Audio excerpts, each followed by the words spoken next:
Hello and welcome back to the channel. Good to see you again. Thanks for joining me. Right, got a few interesting little things to talk about today. CL's looking good.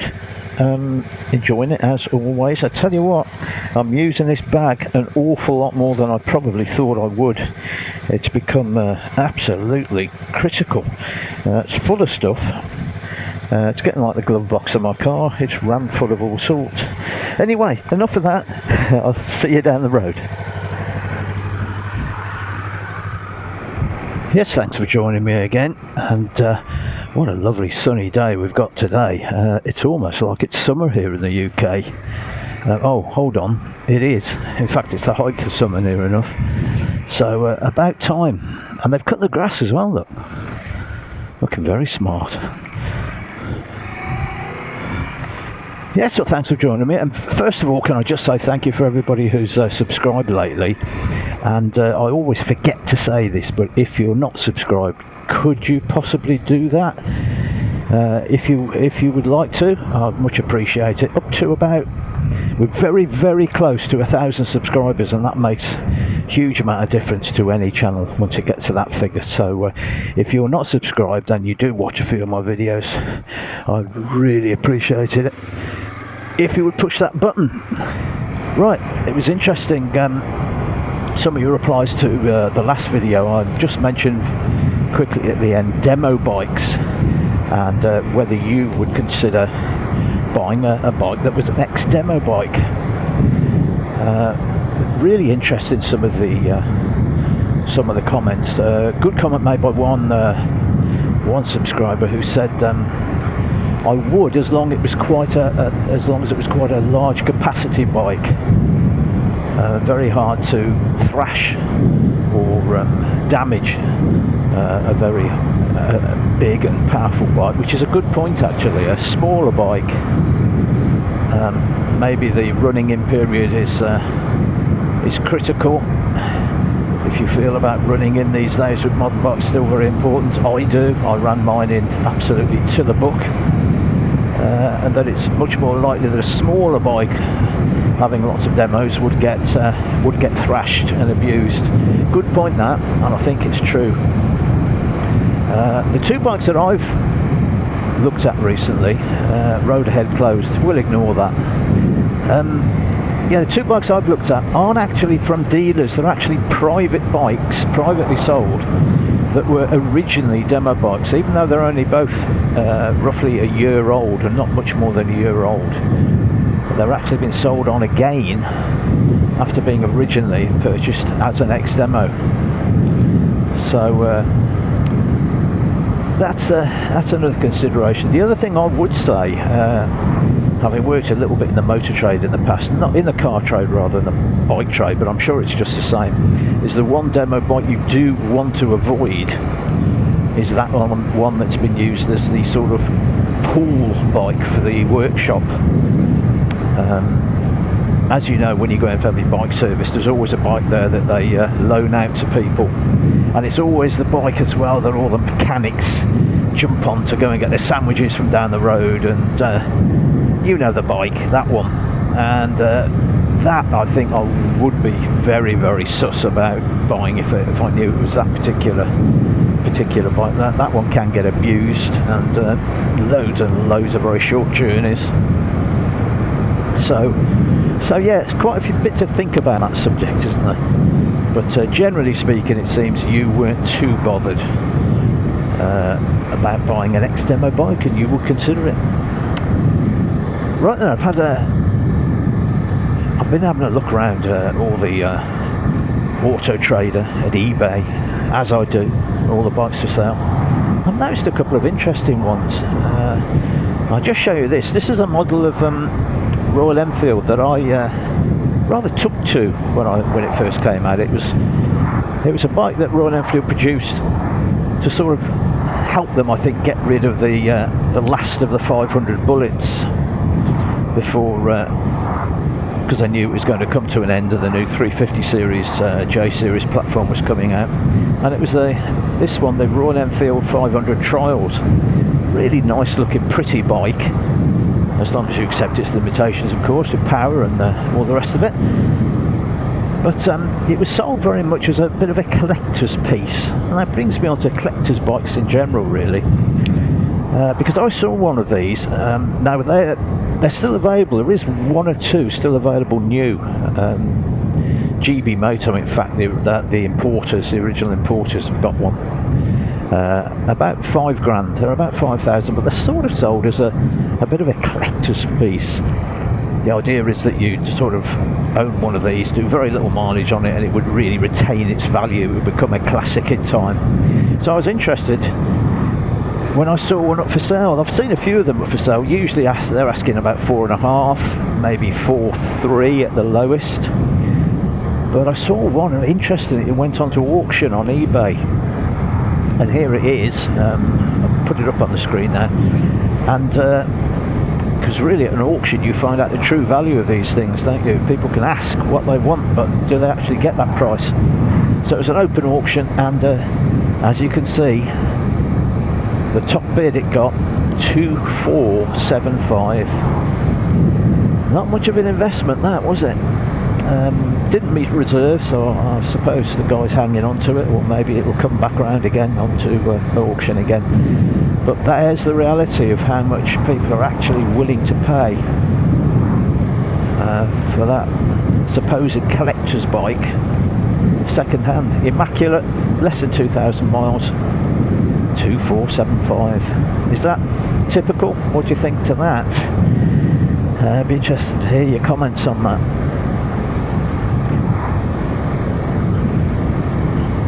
Right, we've got road closures going on all over the place here. Everybody's waiting to see when this road is going to be closed. But we keep driving past the sign and missing the dates on it. We can't.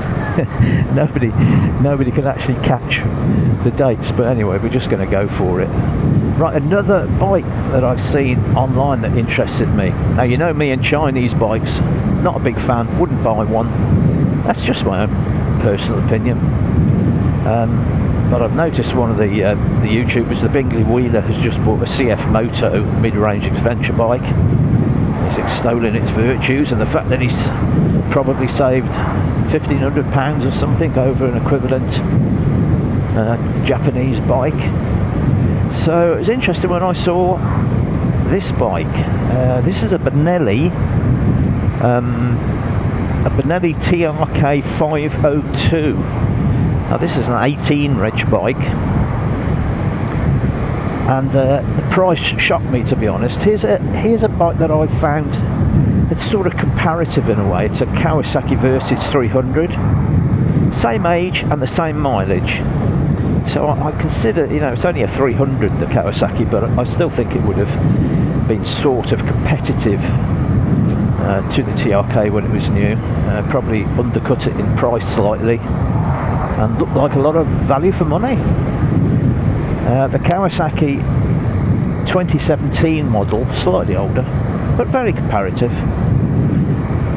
And the Kawasaki's up for sale for 3,575. How much do you think the Benelli is up for sale for? Same mileage, roughly the same age, slightly newer in fact. £1,675.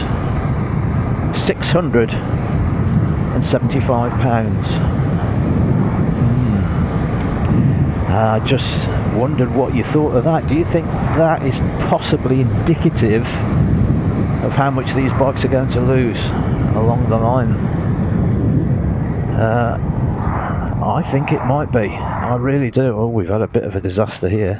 Has this guy, has his doors flown open and everything flown out the back? I have no idea what's going on there. Yeah. No, don't know what's happened there at all, but he seems to be unloading it in the middle of the road. Anyway, moving on. So yeah, is that indicative of possibly what Chinese bikes are valued at down the road? Obviously this is just two examples, and it's hardly a completely fair comparison, but is this CF Moto the one that's been tested by everybody and his dog at the moment? Is that going to be in 5 years' time? Are we going to be looking back at that and thinking, look at how much that's lost? I don't know. Maybe I'm wrong, maybe I'm right, but I suspect that any gain that you have in buying a Chinese bike now in terms of its perceived value, later on down the line you're going to lose even more on it because of how much it depreciates. That's, I think, possible. But we'll see. We'll see. I might be wrong. I often am. Now the other thing I just wanted to mention before we get up to the CAF is the length of the videos. Actually, I'm going to try and keep the videos down a little bit because I know you've got lots and lots of things to watch online, as I do, and sometimes the videos do stray into close towards a half-hour mark, which is probably far too long. So I'm going to try and keep this down, and most of the videos actually down to maybe 15 minutes or so. I'd just like to ask, pop in the comments, what sort of length do you think, the sort of video that I make, which is this very simple sort of chat, what sort of length would you prefer it to be? 10 minutes, 15 minutes, 20, or would you like the full half hour? I'd be interested to find out, because I want to tailor it for obviously what people would most like. Just remembered another thing I wanted to mention is this. I don't know if you can read that, but 3951, that's the mileage of the CL. So we're coming up to 4,000 miles, so I will do a quick 4,000 mile review of the bike. Everything that I've found out in all those miles. Nothing major negative. I won't try and pretend that there's something, do a clickbaity title and try and pretend there's something wrong with it. There hasn't been. It's been totally reliable. But yeah, a few little pointers, a few little things I've learned, things I like, maybe things I like less. So I'll do a 4,000 mile review soon. Oh, surprise, surprise! We've got a skid risk. You're not telling me that they've been throwing gravel all over the road again, surely? I mean, we never see that, do you? I don't know. Maybe they'll have to do a detour here in a minute, I think, in order to get to the CAF. So we'll see where they're digging the road up. I've got a feeling I might have to turn right here.